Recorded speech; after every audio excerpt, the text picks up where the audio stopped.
Gates of the Apocalypse. Chapter 1. The wasteland, the barren landscape stretched out before them, as far as the eye could see. A relentless sun beat down on the cracked earth, casting long shadows that twisted and turned like tendrils of smoke. The sky above was a deep shade of red, as though it had been set ablaze. It was a wasteland, a place that had been all but forgotten by humanity. Jackson knew they had to keep moving, but his legs felt heavy and his throat was dry. His pack was almost empty, and the last of their water had run out hours ago. He could hear the others panting, their breaths shallow and ragged. "We have to find some water," he said, his voice hoarse. "Yeah, and fast," Heather replied, her voice shaky. They had been wandering through the wasteland for days, searching for a way out, but it seemed like every direction led them deeper into the wilderness. They had seen no signs of civilization, no markers or landmarks that would guide them. They were lost, and they were running out of time. As they trudged through the sand, Jackson caught a glimpse of something in the distance. It was a structure, a glimmer of metal that shone in the sunlight. He squinted, trying to make out what it was. "There!" he shouted, pointing. The others followed his gaze, and they all quickened their pace. As they drew closer, the structure took shape. It was a dome, a massive structure made of metal and glass. Its surface was etched with intricate patterns, and Jackson could see movement inside. They approached cautiously, their hearts pounding. The dome loomed above them, casting a shadow over their heads. As they reached the entrance, they saw a figure emerge from the shadows. It was a woman, dressed in strange clothing. Her hair was long and matted, and her skin was darkened by the sun. She held a weapon in her hands, a strange contraption that Jackson had never seen before. "Who are you?" she demanded, training the weapon on them. Jackson stepped forward, raising his hands. "We're just travelers," he said. "We're lost, and we've been wandering through the wasteland for days. We need water, and maybe some shelter." The woman eyed them suspiciously, but after a moment, she lowered her weapon. "Fine," she said, gesturing for them to follow her. "But you'd better be telling the truth." They followed her inside the dome, and Jackson's eyes widened in amazement. The interior was like nothing he had ever seen before. It was a marvel of technology, with screens and computers lining the walls, and strange gadgets and machinery blinking and humming in the corners. There were people everywhere, dressed in a variety of strange garments, talking and working quietly. The woman led them to a room filled with tanks of water, and Jackson almost wept with relief. They drank their fill, and the woman sat them down at a table. "Who are you people?" he asked, filling a glass with water.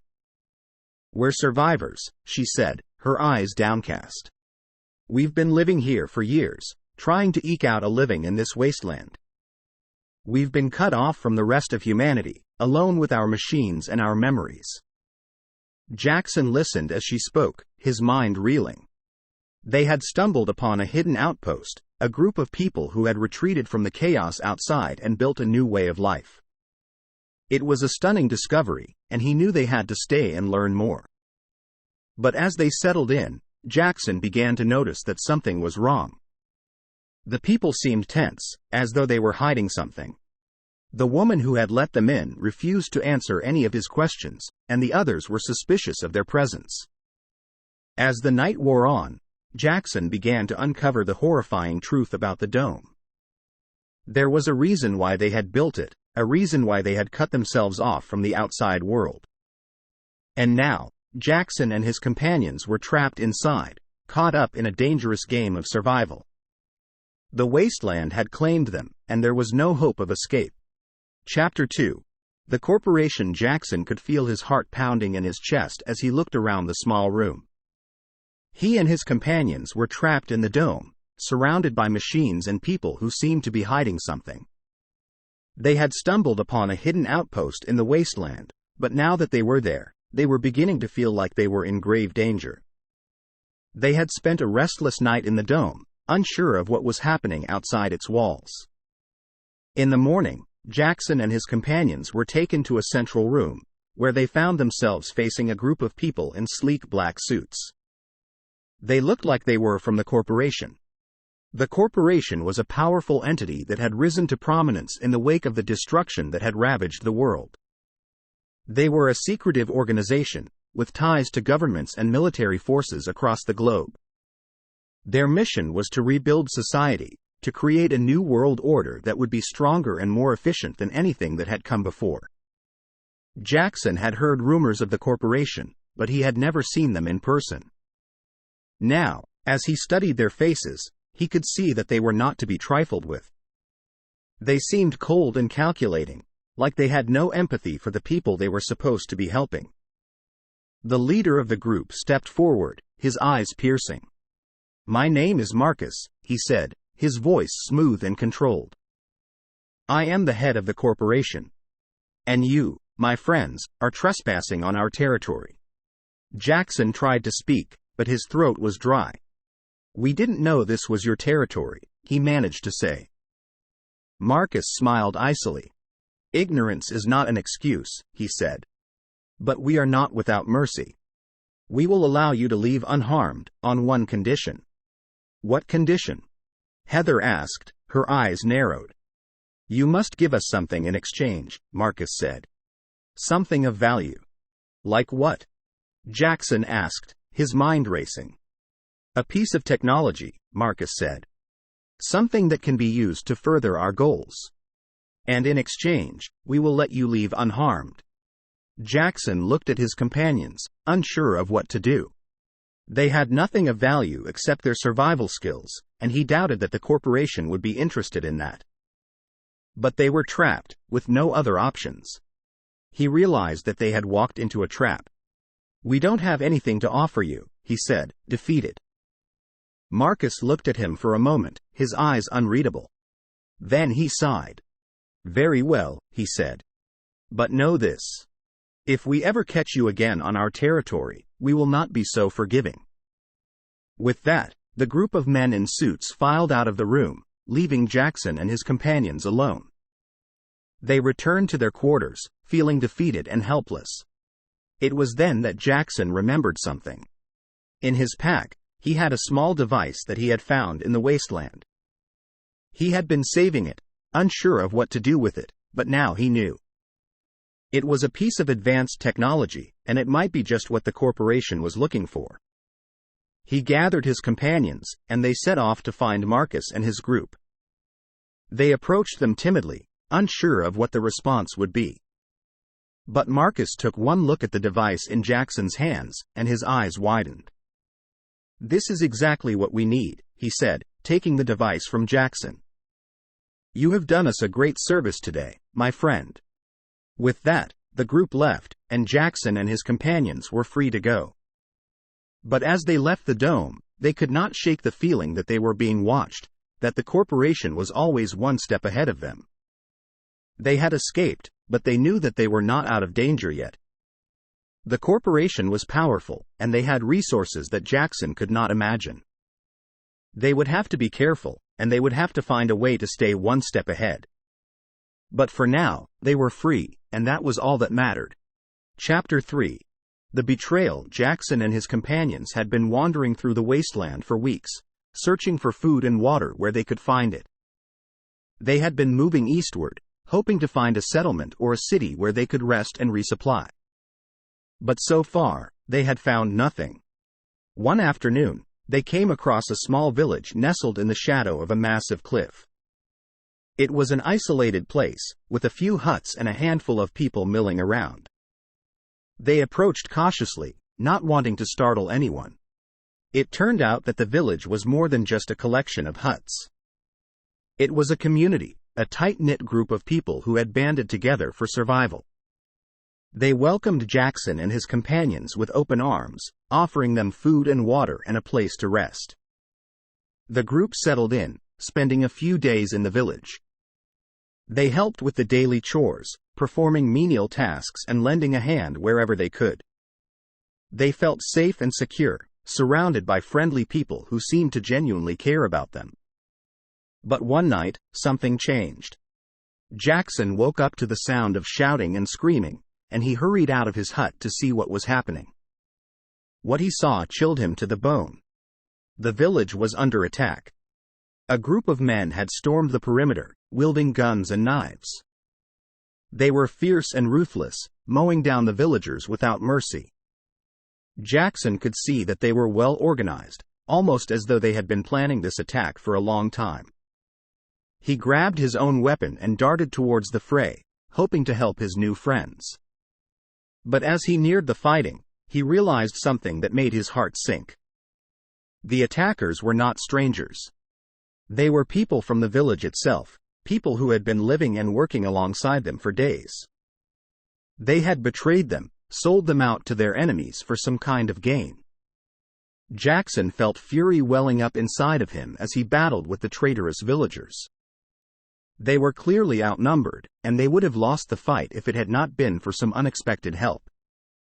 A group of mysterious, heavily armed strangers arrived out of nowhere, wielding advanced technology that the villagers had no defense against. They swept in and turned the tide of the battle, mowing down the attackers with ease. As the dust settled, Jackson looked around at the carnage, feeling sick to his stomach. He had trusted these people, and they had betrayed him.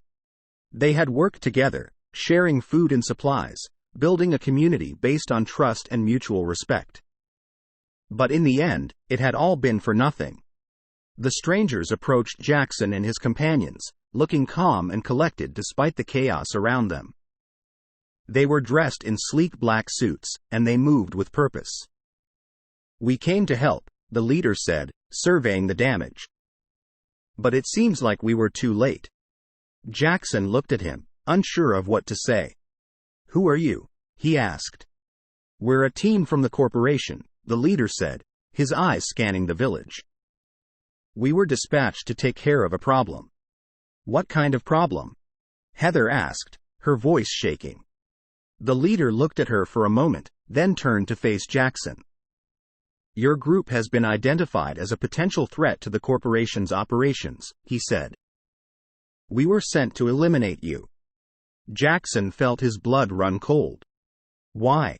he asked, confused and angry. "The corporation doesn't tolerate dissidents," the leader said, his tone cold and final. "You were seen as a threat to our mission, and we were ordered to neutralize that threat." Jackson could feel his anger boiling over, and he stepped forward, raising his weapon. "You can't just do that," he shouted. "We're human beings, not just pawns in your game." The leader looked at him pityingly. "I'm sorry," he said. "But this is the way things are. The corporation controls everything. You can either work with us, or face the consequences." With that, the team from the corporation disappeared into the darkness, leaving Jackson and his companions reeling. They had been betrayed twice in one night, and they didn't know who to trust anymore. The Wasteland, it seemed, was a place where there was no such thing as friendship. Chapter 4. The Guardian Jackson and his companions crept through the wasteland, their eyes scanning the horizon for any signs of trouble. They had been on the run for weeks, ever since they had been targeted by the corporation. It seemed like everyone was against them, and they had no one to turn to. As they trudged through the sand, they heard a deep rumbling sound in the distance. It grew louder and louder, until they could feel the vibrations beneath their feet. They looked up, and they saw something that took their breath away. A massive machine was coming towards them, a metal behemoth that towered over everything else in the wasteland. It was unlike anything they had ever seen before, with long arms that reached out like tendrils, and glowing lights that flickered and pulsed. Jackson and his friends were frozen, unsure of what to do. But as the machine neared them, they saw something that gave them hope. There was a person on board, a figure that moved with the grace and precision of a dancer. She seemed to be in control of the machine, directing it towards them. As the machine stopped in front of them, they saw that the person on board was a young woman with striking features. She wore a sleek silver suit, and her eyes shone with determination. "My name is Talia," she said, her voice cool and confident. "I'm the Guardian." And I'm here to help you." Jackson and his companions looked at each other in surprise. They had never heard of the Guardian before, but they were grateful for any help they could get. "What do you want from us?" Jackson asked. Talia smiled. "I don't want anything from you," she said. "I'm here to protect you. The Guardian's mission is to ensure the safety and well-being of all living beings in the Wasteland. It's a thankless job, but it's one that I take seriously." Jackson nodded, feeling a glimmer of hope in his heart. "Thank you," he said. Talia gestured towards the machine. "Climb aboard," she said. "I'll take you to a safe place." They stepped onto the machine, feeling the steel under their feet. Talia pressed a button, and the machine lurched forward, carving through the wasteland with ease. They felt the wind whipping around them, and they saw the horizon stretching out before them. It was a breathtaking sight, and Jackson felt a surge of adrenaline coursing through his veins. As they traveled, Talia told them about the Guardian's mission. She explained that they were a group of people dedicated to protecting the weak and vulnerable in the wasteland, using advanced technology to aid them in their mission. They were a small group, but they were determined to make a difference. After a few hours of travel, they arrived at a hidden fortress, built into the side of a mountain. It was an impressive sight, with walls made of steel and stone, and advanced weaponry lining the ramparts. Talia took them inside, and they were greeted by a group of people who seemed to be just like her. They were dressed in shiny suits, and they moved like they were part of an elite unit. "We call ourselves the Resistance," Talia said. "We're a group dedicated to fighting back against the corporation and protecting the people of the wasteland. We've been watching you for a while, Jackson. We know what you've been through, and we want to help you." Jackson felt a sense of gratitude swelling up inside of him. He had never imagined that there were people out there who cared about the well-being of others. It was a revelation. But as he settled in, he realized that the Guardian's mission was not an easy one. They were constantly under attack, besieged by hostile groups who wanted to steal their technology and destroy their way of life. They were fighting a losing battle, it seemed, against an enemy that was too powerful to overcome. But Talia and her companions did not give up. They worked tirelessly, day and night, to protect the people of the wasteland. They were driven by their belief in a better world, a world where people could live safely and happily, without fear of oppression or tyranny. As Jackson settled into the routine of life in the fortress, he knew that he had found something that he had been searching for his entire life. He had found a sense of purpose, a reason to keep going. The wasteland was a dangerous, unpredictable place, but with his new allies by his side, he felt that he could face anything. Chapter 5. The war. Jackson and the Resistance had been preparing for war for weeks. They knew that the corporation was planning something big, something that could change the course of history. They didn't know what it was, but they knew that they had to be ready. As they worked, Jackson saw how dedicated the members of the Resistance were. They were a diverse group, with people from all walks of life. But they were united in their goal to fight back against the corporation, and they worked tirelessly towards that goal. He also saw how advanced their technology was. The Resistance had access to weapons and tools that were far beyond anything he had ever seen before. He saw machines that could fly, weapons that could shoot beams of light, and gadgets that could cloak a person's presence.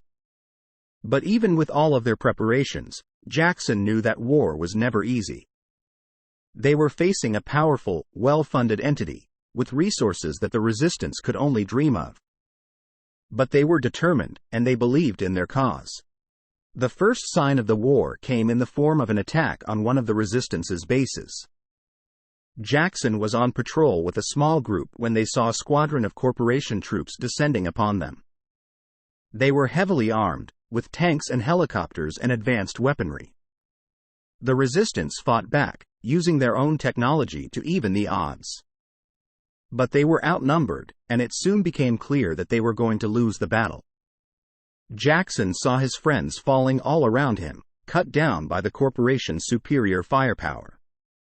He felt a surge of rage building inside of him, and he charged forward, determined to take out as many of the enemy as he could. He found himself facing a group of heavily armored soldiers, their guns trained on him. But before he could act, something unexpected happened. A beam of light hit the soldiers, disintegrating them on contact. Jackson turned around, and he saw Talia standing there, holding a weapon that looked like it came out of a science fiction movie. "Come on," she said, gesturing towards a nearby jet. "We have to get out of here before they regroup." Jackson followed her, feeling both grateful and terrified. The war had begun, and he knew that things were only going to get worse. Over the next few days, the resistance was under constant attack. The corporation was throwing everything they had at them, and it seemed like they were going to overwhelm the resistance sooner or later. But Jackson and his comrades fought bravely, using their advanced technology to hold the enemy at bay. They developed new weapons and tactics, learning from their mistakes and adapting to the changing circumstances. The war raged on, with no end in sight. Jackson saw the toll it was taking on the people around him. He saw friends and comrades dying in battle, and he saw Talia growing more and more tired as the days went on. But even as the resistance struggled, Jackson saw a glimmer of hope. They were making progress, gaining ground inch by inch. They were showing the world that the corporation could be fought, that there was another way. In the end, it was a twist of fate that turned the tide of the war. Jackson and his companions stumbled upon a secret laboratory, buried deep in the earth. They discovered a weapon that was powerful enough to destroy the corporation's stronghold, and they knew that they had a chance to make a difference. They launched an assault on the corporation's base, using the weapon to breach their defenses. It was a brutal battle, filled with explosions and gunfire and death. But in the end, Jackson and his comrades emerged victorious. The corporation was defeated, and the resistance had triumphed. Jackson felt a sense of pride and relief washing over him as he walked through the ruins of the enemy's base. It had been a long and difficult road, but they had succeeded. They had shown the world that there was another way, a way to fight back against the darkness and build a better future. Chapter 6. The Sacrifice. With the corporation defeated, Jackson and his companions were celebrated as heroes. They were invited to speak at rallies and gatherings, hailed as the symbols of a new hope. Jackson felt a sense of pride swelling up inside of him, and he embraced his new role as a leader. But as he settled down into his new life, Jackson realized that there was still something missing. He had lost so many friends and allies during the war, and he felt a deep sense of loss. One day, as he was walking through the ruins of a corporation base, he saw something that made his heart stop. There was a group of children huddled together, alone and scared. They looked up at him with pleading eyes, as though begging for help. Jackson felt a lump rising in his throat. He knew what it was like to be alone and scared in the wasteland, to have no one to turn to. He felt a sense of responsibility towards these children, a sense that he had to do something. He approached them cautiously, not wanting to scare them. "Hello," he said, his voice gentle. "Are you okay?" The children looked at him for a long moment, then nodded silently. Jackson saw the fear in their eyes, the uncertainty and the pain. He knew that he had to take action. He brought the children to the Resistance's fortress, where he told Talia about the situation. She listened intently, then nodded. "We'll take care of them," she said. "We have a few people who specialize in taking care of children. They'll be safe here." Jackson felt a sense of relief washing over him. He had done something good, something that could help ease the pain of the wasteland. Over the next few days, Jackson spent a lot of time with the children. He played games with them, told them stories, and tried to make them feel comfortable. He saw how vulnerable they were, how they had no one to turn to. He knew that he had to do more for them. One night, as he was lying in bed, he had an idea. He would sacrifice himself for the children, take on the role of a protector. He knew it was dangerous, but he felt a sense of duty towards them. The next day, He approached Talia with his plan. She listened carefully, then shook her head. "I can't let you do that," she said. "You're too valuable to us. We need you." But Jackson was determined. "It's the right thing to do," he said. "I can't let these children suffer. I have to do something." Talia looked at him for a long moment, then nodded slowly. "All right," she said. "I'll help you. But we have to be careful." Over the next few weeks, Talia and Jackson enacted their plan. They worked together to create a secret passage into the fortress, one that only Jackson knew about. They trained the children in the art of self-defense, and they taught them how to survive in the wasteland. It was a dangerous mission, and Jackson knew that there was a good chance that he would not make it out alive. But he felt a sense of purpose that he had never felt before. On the day of the mission, Jackson said goodbye to Talia and the others, then made his way to the secret passage. He crept through the tunnels, his heart pounding in his chest. He knew that he was putting his life on the line, but he didn't care. This was for the children. As he emerged on the other side, he saw the children huddled together, looking up at him with trusting eyes. He felt a lump rising in his throat as he knelt down to speak to them. "I'm going to keep you safe," he said, his voice shaking slightly. "No matter what happens, I'll be here for you." And with that, they set out into the wasteland, Jackson leading the way. They faced dangers at every turn, from vicious beasts to hostile gangs. But Jackson fought fiercely, using all of his training and skill to protect the children. As they traveled, Jackson felt a sense of purpose and fulfillment washing over him. He knew that this was the right thing to do, that he was making a difference. But as they neared their destination, Jackson felt a sharp pain in his chest. He stumbled, feeling his breath coming in short gasps. He knew what it was, knew that he had been wounded. He looked down at the children, and he saw the fear and uncertainty in their eyes. He knew that he had to keep going. He took a deep breath, then urged them forward. They made it to their destination, a small oasis in the midst of the wasteland. Jackson collapsed, feeling his life slipping away. But he knew that the children were safe, that he had accomplished his mission. As he lay there, looking up at the sky, Jackson felt a sense of peace wash over him. He had made a sacrifice, but it was worth it. He had done something good, something that would make a difference in the world. He closed his eyes, feeling content in the knowledge that he had done the right thing. Chapter 7. The New World. Jackson woke up to a bright light shining in his eyes. He sat up slowly, feeling groggy and disoriented. He looked around, and he saw that he was in a large room, filled with strange equipment. He tried to stand up, but he felt a sharp pain in his chest. He looked down, and he saw that he was covered in bandages. He realized that he had been in a coma, that he had been injured during his mission to protect the children. He lay back down, feeling a sense of despair washing over him.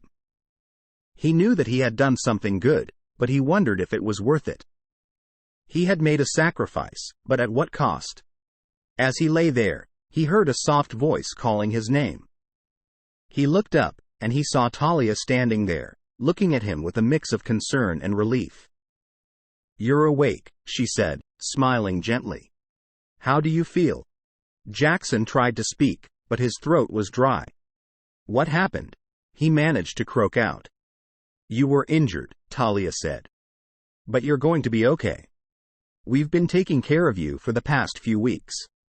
Jackson nodded slowly, feeling comforted by her words. He realized that he had been given a second chance, a chance to make a difference in the world. Over the next few days, Jackson slowly recovered from his injuries. He talked to the other members of the resistance, and he saw how much had changed since his mission to protect the children. The wasteland was no longer as dangerous as it had once been. The corporation was gone, and in its place, a new world was emerging.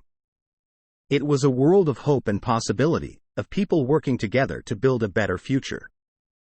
Jackson realized that he had been a part of this transformation, that he had helped to make it happen. He felt a sense of pride and accomplishment, and he knew that he had done something good, something that would live on long after he was gone. As he walked through the streets of the New World, Jackson saw the faces of people he had helped to save. He smiled and waved, feeling a sense of connection to them.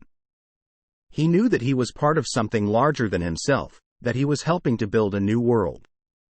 And as he looked up at the sky, Jackson realized that this was what he had been searching for all along. He had found a sense of purpose, a place where he could make a difference. He knew that there were still dangers in the world, still challenges to overcome. But he also knew that he had the strength and determination to face them. As he walked through the streets, Jackson felt a sense of contentment washing over him. He had found his place in the world, and he knew that he had done something good. The Wasteland was no longer a place of darkness and destruction. It was a new world, one filled with hope and possibility. And he was a part of it.